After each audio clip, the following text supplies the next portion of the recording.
ক্রিকেটের পরাশক্তি হিসেবে ভারত যে বিশেষ সুবিধা ভোগ করে সেটা নতুন কিছু নয়। তবে এবার সেই বাস্তবতা তুলে ধরলেন সাবেক ICC match referee Chris Broad. সম্প্রতি দ্য টেলিগ্রাফকে দেওয়া এক সাক্ষাৎকারে তিনি জানিয়েছেন, একবার দায়িত্ব পালনকালে তাকে ফোন করে অনুরোধ করা হয়েছিল যেন ধীর গতির ওভার রেটের জন্য ভারতকে শাস্তি না দেওয়া হয় এবং সহনশীল আচরণ করা হয়।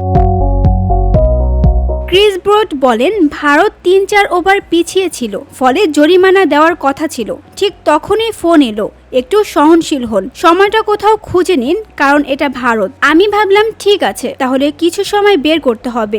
শেষ পর্যন্ত জরিমানার সীমা কমিয়ে আনা হয় বলেও জানান তিনি। ইংল্যান্ডের সাবেক ওপেনার আরও জানান, পরের ম্যাচেও একই ঘটনা ঘটে। আগের সতর্কতা উপেক্ষা করায় তখনকার ভারতীয় অধিনায়ক সৌরভ গাঙ্গুলিকে শাস্তি দিতে বাধ্য হন তিনি। আমি আবার ফোন করে জিজ্ঞেস করলাম, এবার কি করব?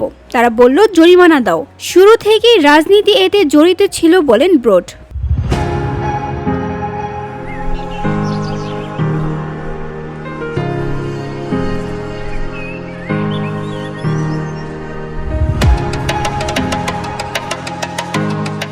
ক্রিস ব্রড তার ক্যারিয়ারে ১২৩টি টেস্টে ম্যাচ রেফারির দায়িত্ব পালন করেছেন, যার সর্বশেষটি ছিল ২০২৪ সালের ফেব্রুয়ারিতে কলম্বোয়। তিনি বলেন, ম্যাচ রেফারির কাজ এখন আগের চেয়ে অনেক বেশি রাজনৈতিক হয়ে পড়েছে, বিশেষত ভারতের বাড়তি প্রভাবের কারণে। তার ভাষায়, ভারত এখন পুরো আইসিসি নিয়ন্ত্রণ করছেন, কারণ টাকার মালিক তারাই। VOD Bangla news desk.